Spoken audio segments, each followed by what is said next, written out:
Tonight, a push to spread out government services. Could public servants be sent to our region? And a solution at last with a new animal shelter for the RSPCA in Port Lincoln. This is Southern Cross News with Tim Hatfield. Good evening, but first tonight an elderly driver has been rushed to hospital after her car slammed into a Stobie pole in Port Pirie today. Emergency crews were called to Ondira Road, the woman suffering injuries to her face. The elderly woman had to be rushed to hospital after her car hit a parked vehicle, then ploughed into a Stobie pole. Witness Chloe Roris says it looked like the driver had lost control of her vehicle. The car smashed into the wheelie bins initially, and I just thought it was a hoon driver knocking over the bins, and then just kept going all like wobbly and then smashed into the Stobie pole. An ambulance arrived on scene within minutes, taking the elderly lady, who was the only occupant, to hospital with serious facial injuries. It's people helping the lady bring towels out for her. I think her face was bleeding a little bit. Yeah, she looked terrified. The road had to be closed with the threat of live wires causing further damage. The main risk to the roadway is the Stobie pole, which has its structural integrity jeopardised. So at this stage, we're going to keep the rest of the road blocked off for quite a few hours until SAPR Networks comes and replaces the Stobie pole. And just an hour later, a car failed to give way at the Senate and Kingston Road intersection. The drivers of the car fled the scene but were caught shortly after, walking several kilometres away. We will certainly be pressing charges against the driver of the offending vehicle once we establish who that person was. Rachel Nell, Southern Cross News. Businesses and local leaders in the Upper Spencer Gulf are pushing for the decentralisation of government services to the regions. They say our regions need new industries and jobs to help stave off economic and population decline.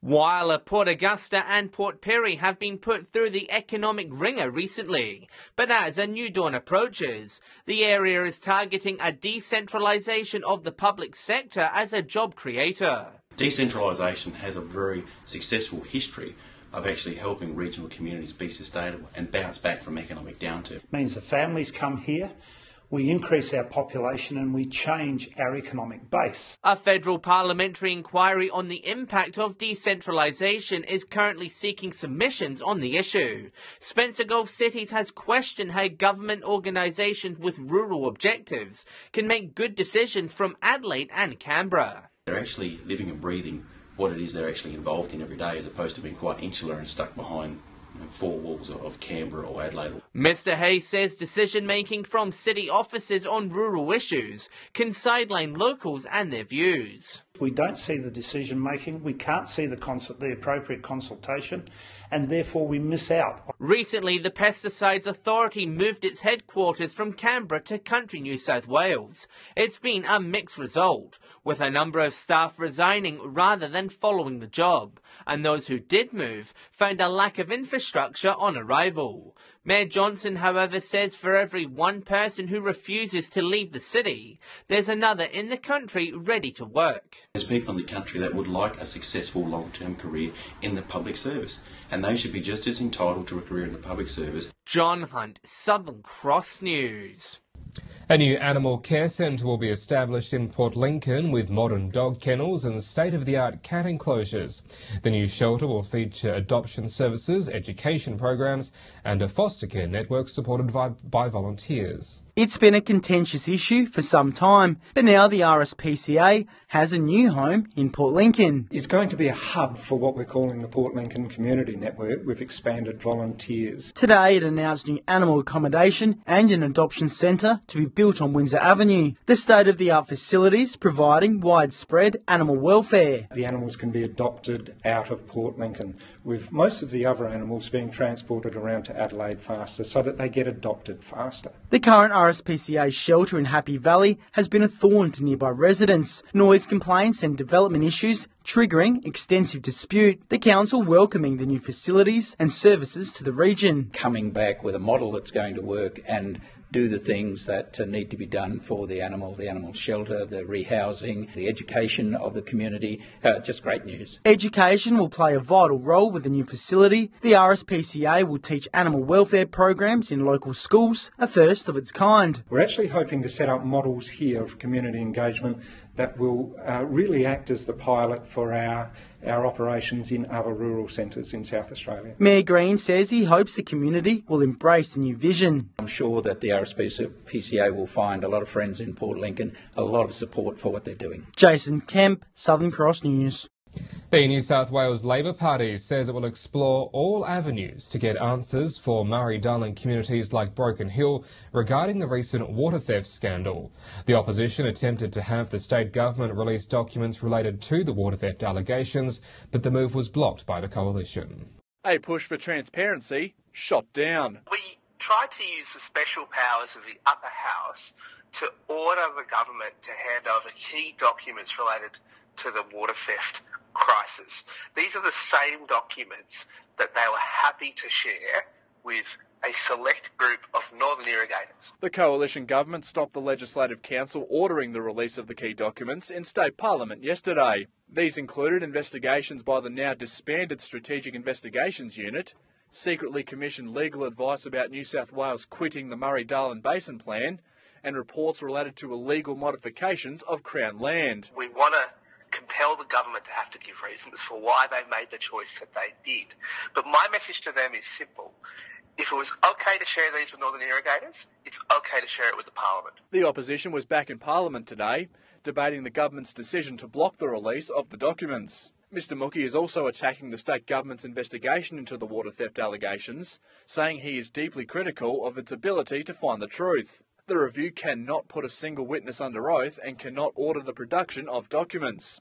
Mr Mookie says it's like interviewing only half the people at a major crime scene. And most importantly, it has no jurisdiction to be able to interview or otherwise compel evidence from the secret group of northern irrigators who were, through their lobbyists, participating in the conspiracy led by the DPI Water to knock off the Murray-Darling. Mr Mookie's sentiments were echoed today, with the Victorian Water Minister saying an independent public inquiry is the only way to restore confidence in the Murray-Darling Basin Plan.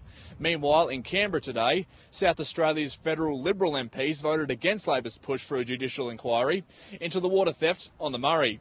Patrick Reinke, Southern Cross News. Well, stay with us. Still to come in tonight's local news, a pig problem in the state's mid-north as ferals spread onto farmland. The details ahead.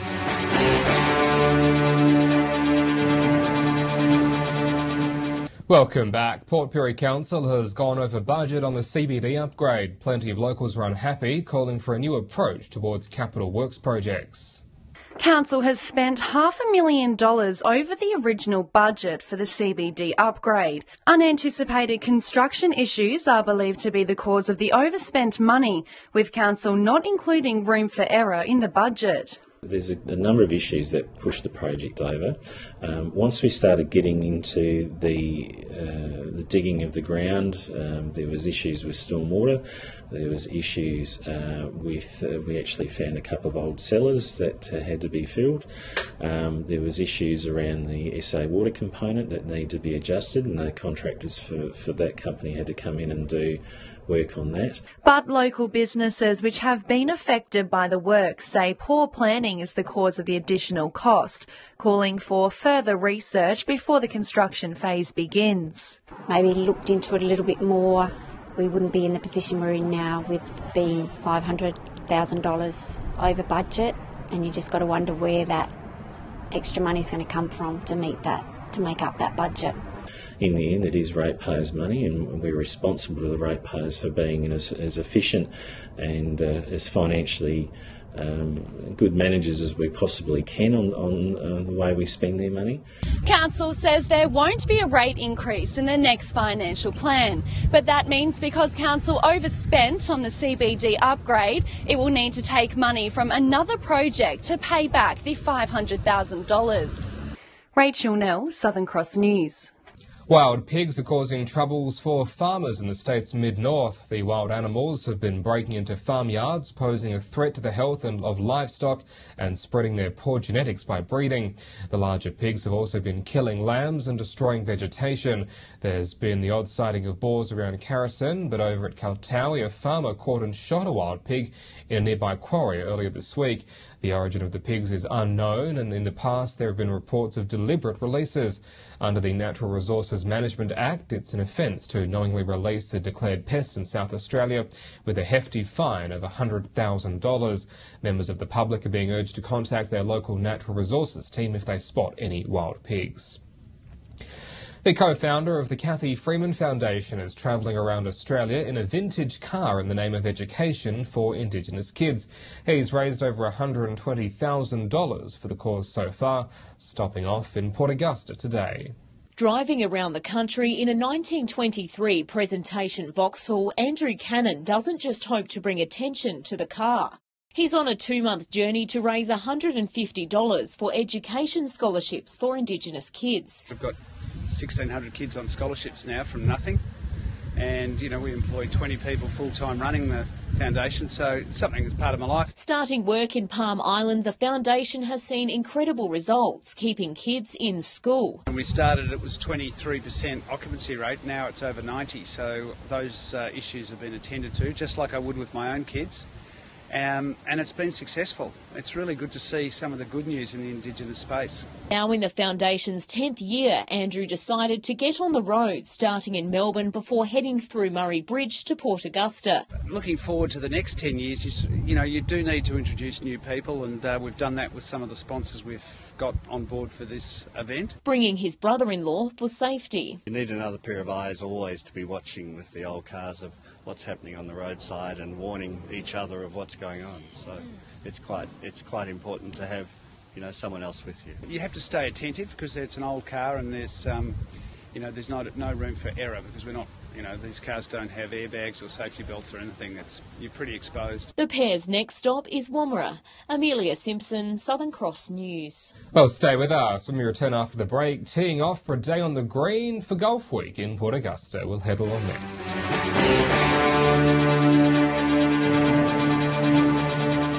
Broken Hill's annual tree giveaway is back for another year, giving locals a chance to beautify their gardens. Council says last year's was an overwhelming success and it's going to be even bigger and better this year. A great chance to green your garden and green your thumb. I think it's a great initiative for Broken Hill City Council and the community of Broken Hill to plant some plants in their yard and to watch them grow. The annual tree giveaway will be held Saturday morning between 8 and 11 at the community markets on Beryl Street. There will be 1,400 plants available, 300 more than last year, with 17 varieties. Last year, quite a few people did miss out. We're very, very busy and it's very, very popular. Due to the incredible reaction last year's giveaway received, Council has had to change the limit from 3 plants per person to 3 plants per household. Councillor Gallagher says experts from Parks and Garden will be on deck to answer any questions. Council will also be asking market goers to nominate locals for the Volunteer of the Year Awards to be held later this year. A lot of people in Broken Hill do volunteer, whether it's a big volunteer, whether you just volunteer for a small group.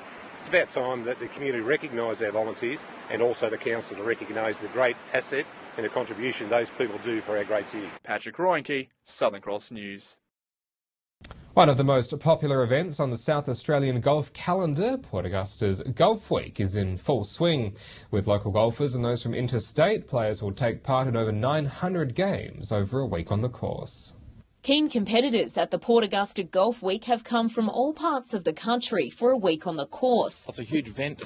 People coming from as far away as Esperance, Western Australia, New South Wales, Victoria, and all the way down the south at Mount Gambier in the States. So, around 52 different clubs are represented here this week. So 900 games will be played throughout the week, and one skilled competitor landed Golf Week's first hole-in-one. The young lad said, it's gone in the hole. I said, yeah, rubbish, it's gone in the bunker, but then when we got down there, it was gone in the hole. One Port Augusta club captain has been on the course since she was 9. So far, not too bad. I had a good round yesterday and a steady one today, so fingers crossed tomorrow will be okay. And the weather, a bit of wind, but so far, so good. Yeah, no, great condition. A bit windy yesterday, but the course is holding up really well. Probably is a bit of rivalry, but there's a lot of good golfers around, and the competition is hard. The event is in full swing with 142 people coming to Port Augusta this week.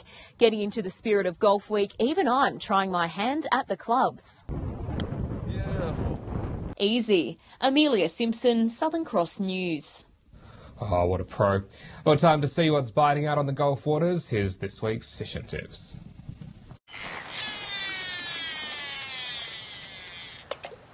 Welcome another week around the Golf Fishing Tips. You know what I've heard?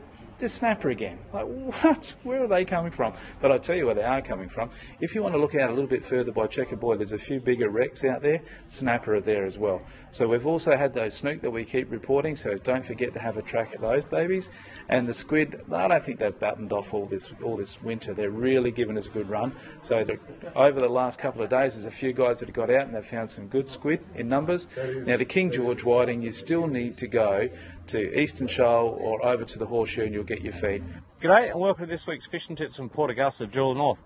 Well, some crazy weather at the moment, but if you can get out, there are some good catches of King George whiting. Up on the shallower banks, less slime up on there with these bigger winds. Also the normal squid down along the shacks. There's been a couple of kingfish from the powerhouse and also some snook starting to turn up as well. And just a bit of a warning too, there is a shark hanging around down around the shacks area, so just be aware of that as well, particularly if you're out on the seabird ground. Hi everyone, Whalers Fishing Report this week. There has been a few King George whiting getting caught off of the Marix Tyre Reef and the big boiler tanks there, and also down towards Mount Young there's still a few whiting down there as well. Got to watch the sizes and got to move around a little, but if you put the time in you'll get the result. For the snapper, there's been the odd fish coming out of the rip, has been pretty slow over the last week, and the odd fish coming off the old Leeton tug. And the squid are also just starting to thin out down towards Mount Young, so if you want to go and get your last feed of them, now's the time to get down there. G'day and welcome to Fishing Tips in Port Lincoln. We'll start over the Coffin Bay side, and Farm Beach continues to be the pick of the spots if you're after a feed of whiting. Inside the bay system over there are a few whiting being caught off of the rocks in a few places, and also a few salmon trout mixed in. Moving over to Port Lincoln, the bay system hasn't been too bad for squid over the past week, but the whiting haven't been too bad over the past week, and a few bag limit catches have come from the southern part of the bay. There's also a few red mullet mixed in with the whiting down there. Down on the south coast of Port Lincoln there are some schools of salmon when the swell drops down, and hopefully we'll get a window of weather this weekend where people can access those fish. Well, that's all for this week. We'll see you again next week with more fishing tips. Well, stay with us after the break, your Friday forecast and the weekend weather.